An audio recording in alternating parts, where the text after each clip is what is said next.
Bienvenidos a una nueva edición de Diálogos FAES. En esta ocasión vamos a presentar un libro que se ha publicado recientemente en la editorial Tecnos. Se titula La democracia después del populismo y me acompañan hoy, aquí en la sede de la Fundación, sus dos coordinadores. Tengo conmigo a María Inés Fernández Pisó, que es profesora de la Universidad Francisco de Vitoria, y a Javier Redondo, que es director del grado en Comunicación Global de la Universidad también Francisco de Vitoria. Ellos dos se han encargado de la edición de este libro y, bueno, además han tenido la generosidad también de invitarme a participar en la redacción de uno de sus capítulos. Y yo lo primero que quería preguntarles, quizá a ti, María Inés, es precisamente por el título, que yo creo que da idea de lo que tiene de original el libro. ¿Qué es lo que habéis o hemos querido decir con el título La democracia después del populismo? ¿Cuál es la tesis un poco de eso? A ver, nosotros observamos, y a la luz de muchos diálogos, que hay cosas que están pasando ahora que hasta hace poco eran incluso impensables.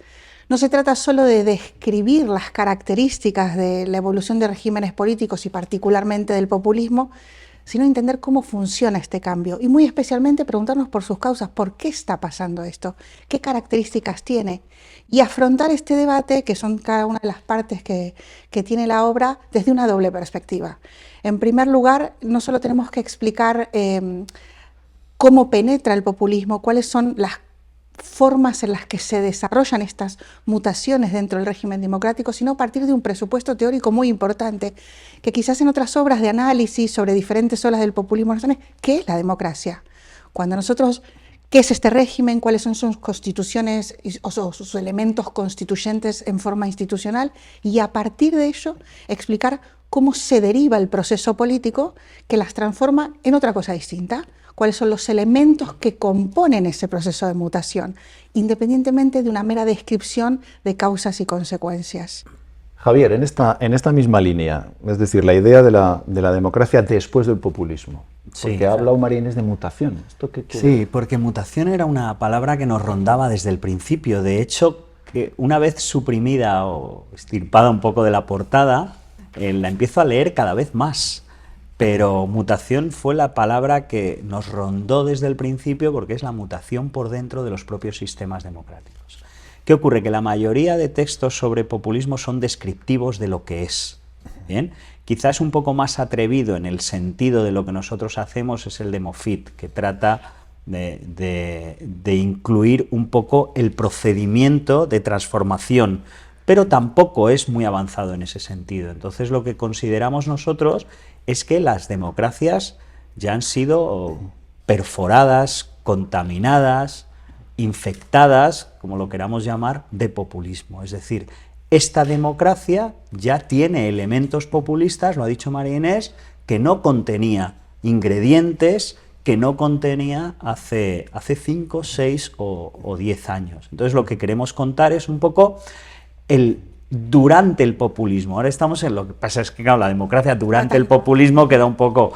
Entonces es la democracia después del populismo porque el populismo ya está en las democracias. Pero es verdad, quizás queda un siguiente título, una siguiente obra, un siguiente texto, una siguiente reflexión sobre cómo han quedado las democracias después, porque ahora lo que estamos contando es el proceso de contaminación, los mecanismos y métodos de contaminación y contraponiendo un poco la democracia que nos está quedando respecto de lo que consideramos lo que debiera ser la democracia que era realmente existente, que es el modelo representativo.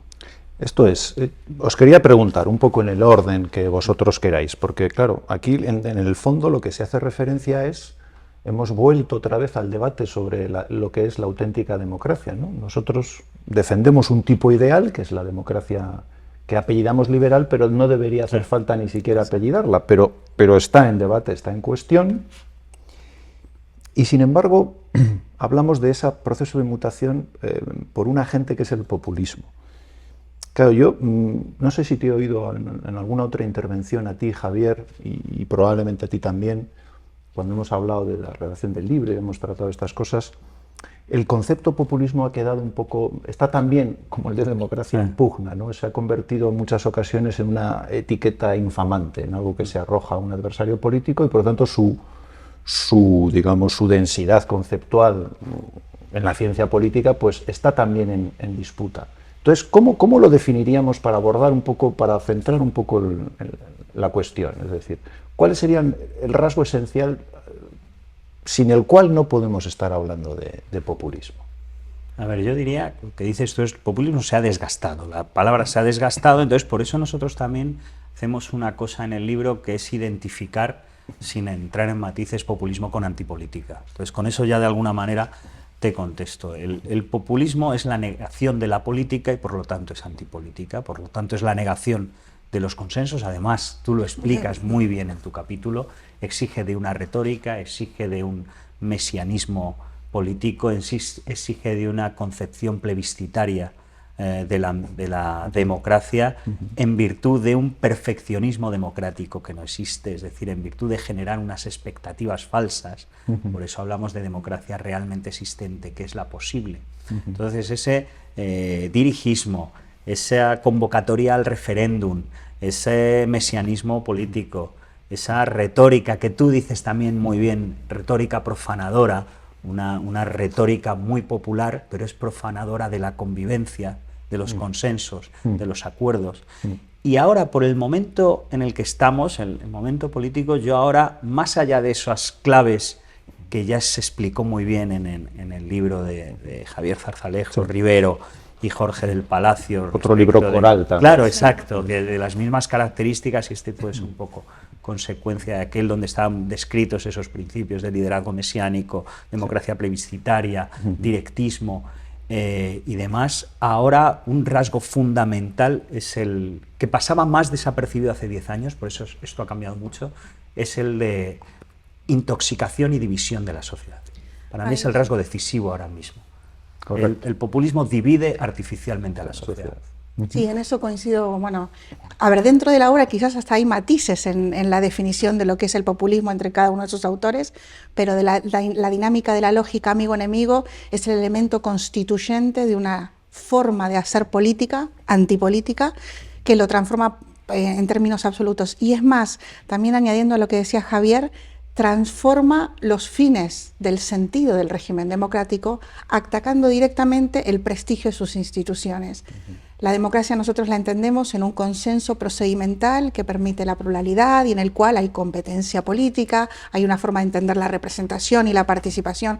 Ahí es muy señalado también en el capítulo de Óscar Elía, pero sin embargo en esta forma de hacer política que pretende una nueva democracia, lo que se transforma es el sentido final, o sea, a la democracia se le adjudican expectativas que no puede cumplir, que no está para cumplirlas en términos absolutos. El fin de la acción política es la propia actividad plural, más allá de un fin material que en todo caso, como se hablan en muchos de los capítulos, se definen desde una de las partes y a ver hacia dónde llega.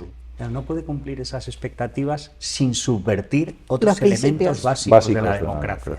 Entonces esa es la clave. Fíjate, yo hace 10 años explicaba populismo, a lo mejor no son 10, sí, pero cuando salió la geografía del populismo, sería el año 2016, 2017, explicaba populismo en virtud de 2 elementos fundamentalmente. Es más que los liderazgos, mesianismos, yo era antielitismo, era la cuestión, pueblo, claro, la cuestión del antielitismo, las élites. Exacto, una cuestión de antielitismo, y junto con el antielitismo lo que era la desintermediación.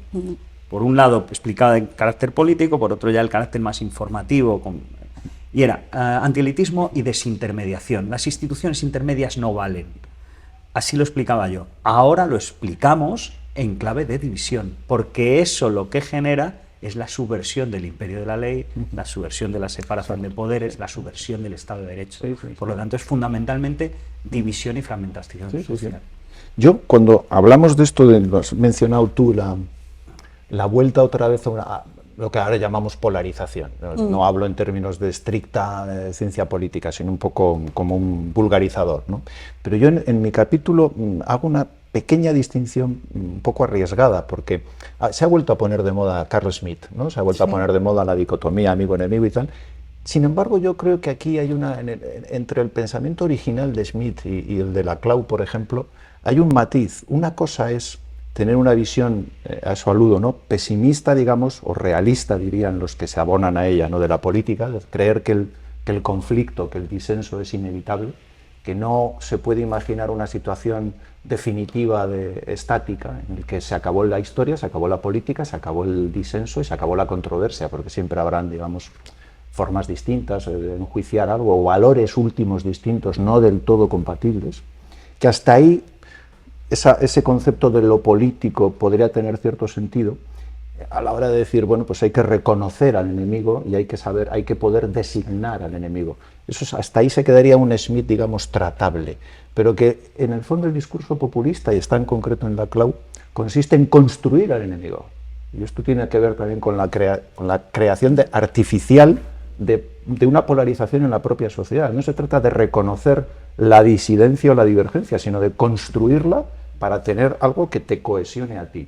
¿No creéis que eso es un rasgo que lo podemos ver en Argentina, por ejemplo, pero en España también? De decir, los motivos de distribución del debate político consisten en que yo concite hacia mi persona la adhesión, no por adhesión a lo que yo defiendo, sino por rechazo a las ideas del otro.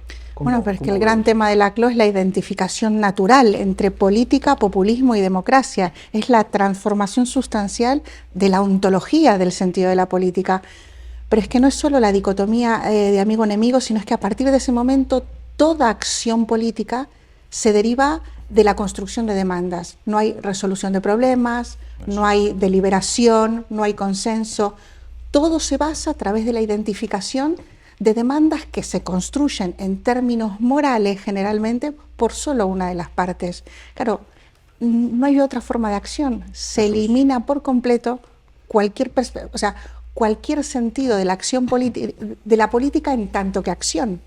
Eso es el sentido de tu capítulo, que se titula La construcción, lo leo literalmente, cuando la moral se apodera de la política, ¿no? Y bueno, hablas del kirchnerismo. Hay muchos elementos a lo largo del libro que hablan de eso, de la construcción, la identificación de una de las partes como una totalidad absoluta que define desde unos máximos principios, no políticos, sino morales, o sea, definir el bien y el mal. El bien y el mal, y que todo pasa por esa pura definición, con elementos refundacionales, revisiones de memoria histórica, como señala el capítulo de Álvarez Tardío, por ejemplo. Claro, y en ese camino una de las cosas que se rompen es la alteridad y la legitimidad. Se transforma, uno de los rasgos que nosotros analizamos es cómo en estos caminos se diferencia o se unifica régimen y parte. Al final, las partes son las únicas que presuponen legitimidad, y la legitimidad es el régimen, y se transfigura, por ejemplo, uno de los grandes elementos, que es el ejercicio de la oposición. Es que es fundamental lo que dices con lo de Smith y Laclau, porque claro, Smith dice la política es una disputa agonal. Están estos y los otros. Reconoces al enemigo y reconoces la legitimidad de ser el enemigo, aunque es enemigo y no adversario. Bien, pero la vuelta de tuerca que le da el populismo de Laclau, es decir, hay que construirlo para exterminarlo, no del todo. Es decir, siempre necesitarás una porción de enemigo para poder disputarle a él la legitimidad de la democracia, esa democracia desde abajo y esa absorción de la legitimidad. Siguiendo por ahí, ¿no te parece, Javier, que eso, que puede parecer un discurso, hemos hablado de ontología, de Smith, de lo político, no tiene una traducción inmediata a lo que se vive hoy en España, por ejemplo? Indudablemente. O sea, tú lo cuentas en el capítulo, tú hablas de los 5 días de reflexión, y por eso el libro, cuando podemos insistir o subrayar la novedad. Hay otra novedad que no hemos hablado al principio desde el punto de vista teórico, es que es un caso práctico. Es que contamos en la introducción cómo los populismos han ido debilitando diferentes democracias más o menos consolidadas, o que podemos considerar menores solo por estar al otro lado del Atlántico, cómo nos hemos tirado de los pelos hablando de la perversión de la democracia que supuso el primer mandato de Trump, porque el libro acaba justo con la segunda elección de Trump, y decimos, bueno, es que esto también está pasando aquí. Y entonces pensamos el libro en decir, ¿cuáles son los procedimientos mediante los cuales la antipolítica ha deteriorado nuestra democracia? Entonces, María Inés habla de moralización, Álvarez Tardío habla de la memoria, el uso torticero de la memoria. Yo me refiero al activismo social y a la movilización social y a la profesionalización también del activismo. Albert Gibernau habla de la inmigración, porque también la inmigración es un instrumento mediante el cual penetra la antipolítica, y todo eso lo estamos, tú en tu capítulo hablas de la profanación del lenguaje, pero también, digamos, de la performance, de la puesta en escena, y te refieres en concreto a los 5 días Sí. de reflexión del presidente. Tengo una carta para usted. Tengo una carta para usted. Quería aclarar un poco que el término profanación del lenguaje viene de una cita de Julián Marías, que diferenciaba, ¿no?, la retórica política, que a veces tiene mala fama. Hablamos de retórica y parece que hablamos de oropel, pero no, él definía la retórica como el arte de mover a los hombres, decía, sin profanarlos, que es lo que hace la propaganda o lo hace sin mentir. Exacto, sin mentir. Claro, luego está la capítulo cuestión de la verdad, el deterioro de la verdad, y citamos en varios capítulos, claro, la retórica gubernamental hoy respecto a los poderes ocultos, mediáticos, políticos y judiciales. Exacto. O sea, ahora el gobierno o el Partido Socialista, que es presuntamente sistémico, se ha impregnado de toda la retórica y códigos de comportamiento, o sea, Sí, porque sí, ya sí. no es solo retórica, Sí, sí. hay códigos de comportamiento propios de la sí. antipolítica, y entonces nuestra democracia también está sufriendo esos estragos, no somos ajenos a un... Una curioso. lógica de muros, bueno, ya no es ni de verdades, sino de la aplicación del principio de no contradicción. Decir A y B en 2 días y que los dos sean igualmente legítimos, A mí mareando por completo Exacto. el verdadero ejercicio de la ciudadanía. Exacto. Me recordaba mucho, recordaréis aquella declaración a raíz de una intervención de Donald Trump, que recordar a un miembro de su equipo, de su gabinete, en el primer mandato, que se refería a los hechos alternativos, ¿no? Alternative facts. Y es ni más ni menos que eso, ¿no? Hoy he dicho una cosa, mañana digo la contraria, pero no tengo que vigilar mi propia coherencia porque los hechos son Que alternativos. lo reconoció en la presidencia por primera vez el día de la toma de posesión. El día de la toma de posesión dijo que había habido no sé cuántas mil personas, y los medios convencionales dijeron que no, que habían sido la tercera parte. Y dice, bueno, esos son sus hechos, los míos son estos y son alternativos. Exacto. ¿No? O sea, y lo definió expresamente en función de algo tan contable como el número de personas que pueda acudir. Fíjate el deterioro, porque hay una frase que últimamente, desde que la he leído, la utilizo mucho, que la he leído en Rebel, ¿sabe, María Inés, que estoy leyendo Bonde? Has vuelto a Rebel. Sí, claro, es que nos explica casi todo. O sea, nos explica realmente el triunfo propiamente de la retórica comunista y cómo se ve hoy, aunque él lo ha escrito hace 40 años, lo escribió en los 80. Pero él dice, las democracias no pueden vivir sin verdad y los totalitarismos no pueden vivir sin mentira. Exacto. Y entonces somos democracia, pero estamos viviendo sin verdad. Entonces, pero ya hay quien no puede vivir sin mentira.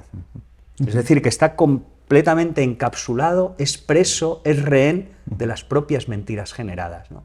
Y entonces estamos dentro del populismo. No sé si después, pero dentro del populismo. Pero además, sin la pretensión de verdad, decae por completo el ejercicio del control del poder político. O sea, si no podemos controlar el ejercicio del poder, porque además la pretensión de búsqueda de verdad supone una perspectiva ilegítima respecto del actor en cuestión, que en este caso es el ejercicio de la oposición, y en este camino se rompe el control, se rompe el ejercicio de la oposición y se aniquila la posibilidad de participación. O sea, que eso es también parte de lo que hablamos, se le niega al ciudadano un ejercicio de acción. Sí, sí. Para mí una demostración evidente de las tentaciones iliberales del gobierno, por ser claro, y es que reconoce como oposición a parte de su gobierno y no reconoce como oposición legítima lo que es la oposición. Sí, sí. Esa es la primera tentación de los gobiernos. Dice, no, dentro del gobierno hay oposición porque en el fondo colabora. Es decir, yo soy todo el sistema. Claro, y lo demás está fuera, ¿no? A mí ese síntoma sí me parece muy perverso. En términos constitucionalistas o jurídicos diríamos, claro, el gobierno ya no funciona como órgano colegiado. Exacto. Entonces, al romperse ese mandato constitucional, el gobierno es un órgano colegiado, ya ofrecemos un síntoma muy preocupante de la decadencia. Hacemos alusión, además. Yo, en concreto, en mi capítulo recuerdo esa frase de Félix Bolaños, que luego la reprodujo en su día el concepto, el propio presidente del gobierno, aquello de la soberanía, el Parlamento es soberano y no es ni siquiera el Parlamento, sino el Congreso de los Diputados. Claro, no el Parlamento, porque el Senado ya no lo es. Exacto, claro. Es soberano aquel, no que decide sobre el estado de excepción, sino donde yo tengo una mayoría relativa que me permite hacer un poco. Ahí está la idea de fondo y liberal, ¿no? Lo que quiera. Claro. La idea de poder mientras sea la mitad más uno. Mientras reúna la mitad más uno. Prescindiendo de los poderes legislativos, que ya también lo hemos escuchado. Porque mira, bueno, no sé si el talento de los autores que habéis colaborado en la obra, porque realmente no ha habido una dirección muy estratégica, sino ha habido es un libro liberal, liberalidad, exacto, de orden espontáneo, pero que se ha articulado perfectamente, porque es verdad que hay aspectos y descriptores e ítems que están planeando por toda la obra, pero fíjate, al final, un sociólogo, Alberto Beira, de la Universidad Carlos III, hace el estudio cuantitativo de por dónde van las tendencias, las actitudes políticas de los jóvenes. Y al final él concluye que, esto en relación con lo que decías de la polarización, que la sociedad comparte mucho más de lo que le divide, y que por lo tanto el problema no está en la sociedad sino en la política. Exacto. Es la desafección en la política. Construcción del adversario, del enemigo, no del adversario, la construcción del enemigo. Y lo dice el sociólogo, que no es un analista político como nosotros o profesor de ciencia política. Él es sociólogo, es un demógrafo, coge sus datos y te dice, oye, que la sociedad se parece. Beira pone la bandera en la llama a encender, es decir, en este escenario donde quizás no pasa esto entre generaciones más jóvenes o adultas, la desafección política es el caldo de cultivo para el gran monstruo del que estamos analizando. O sea, porque disputamos la democracia, porque hemos pasado de una definición consensuada de democracia, que era la de posguerra, a disputar el término. Claro, y fuera de eso no queda nada más, no se puede disputar de nada más, claro, está todo en cuestión, ¿no? Bueno, como siempre que tratamos cuestiones, digamos, difíciles, polémicas y que, en fin, que tienen aristas, no nos gusta acabar simplemente con el rigor de una denuncia acerca de lo mal que están las cosas. Vamos a acabar un poco con una nota de esperanza. ¿Qué diríais vosotros, que no es estrictamente objeto del libro, pero es una consecuencia de su lectura? Pero María Inés estaba muy empeñada en que fuéramos optimistas al final. Vale. Fue un gran tema, es que fue un gran tema en el desarrollo del libro. Bueno, al final nuestro mensaje se centra en un realismo pesimista, que es lo que nosotros estamos leyendo en nuestros tiempos. Pero sin embargo, quizás es un libro que empieza con los clásicos, con Sartori, con Linz, y a ellos apelamos, y en procesos incluso ellos hablaban de quiebras democráticas. Hay reversibilidad, o sea, esto no es algo imparable. En los actores existe la posibilidad de volver a dar a las instituciones el prestigio. Hace poco que conversábamos entre nosotros, no salir del proceso institucional. Es decir, encontrar agentes sociales, políticos, económicos, que entiendan que las instituciones funcionan, que las instituciones dan resultados, que fuera de ellas no hemos encontrado a lo largo de la historia posibilidades mejores, y otorgar la importancia que quieren. Es decir, no hacer en algún momento homeopatía populista pretendiendo con un poquito más del otro, quizás. No. Marcar el final de donde tenemos que posicionarnos y dar a las instituciones el rol que merecen. Correcto. Sí, yo creo que en esa línea, claro, lo que nos llevan los tiempos es a ser pesimista, pero nosotros no somos deterministas. O sea, lo que podemos diferir en enfoques, en determinados aspectos, en matices, pero lo que reunimos todos los autores de este libro es esa concepción de liberalidad, de espontaneidad, de libertad individual. Entonces, los responsables somos los ciudadanos y los políticos, pero los ciudadanos primero, porque los ciudadanos elegimos a los políticos. Entonces, cada uno, en la responsabilidad que le atribuya su posición en la sociedad civil, tendrá que hacer y moverse en la dirección correcta, que es la de recuperación de la democracia realmente existente, es decir, basada en la intermediación de las instituciones, que es lo que garantiza la seguridad jurídica. Así que hasta el último día es recuperable, o sea, lo decía Gil Robles, ¿no? Que al final, hasta el último día anterior al golpe de Estado del 36, era recuperable. Y lo decía Linz, hasta el último, cada vez es más difícil de recuperar, pero siempre es recuperable porque la historia no está escrita, porque somos los individuos y los actores los que operamos sobre ella. Y no caer en una de las trampas de todos estos procesos que requiere la sobrepolitización. Lo que no pasa en la política y lo que no pasa a través del Estado no es susceptible de realidad, no. En la sociedad civil, en las universidades, en los entornos económicos, hay un motor también de la historia y de libertad que puede suponer un freno, aunque por ahí en este momento la política dialogue por otro lado. Correcto, correcto. Pues me quedo con esta idea, que además empalma muy bien con algo que dentro de poco yo creo que estaremos en disposición de anunciar desde la Fundación, que es la edición de una nueva biografía política. Vamos a considerarla en la introducción al pensamiento de Raymond Aron, que en un artículo muy interesante que se tituló El alba de la historia universal, se refiere a su concepto de la historia y en el sentido ese de que la realidad no está absolutamente determinada. Sí hay una circunstancia que te constriñe, evidentemente, pero hay un margen de libertad que es donde actúa la responsabilidad de las personas, etc. Él hablaba de la historia como drama en el que hay azar y por lo tanto hay oportunidades de libertad y como proceso. Es verdad que hay condicionantes que dirigen, pues no sé, a una sociedad industrial a que sea muy difícil revertir el proceso de desarrollo tecnológico o lo que sea, ¿no?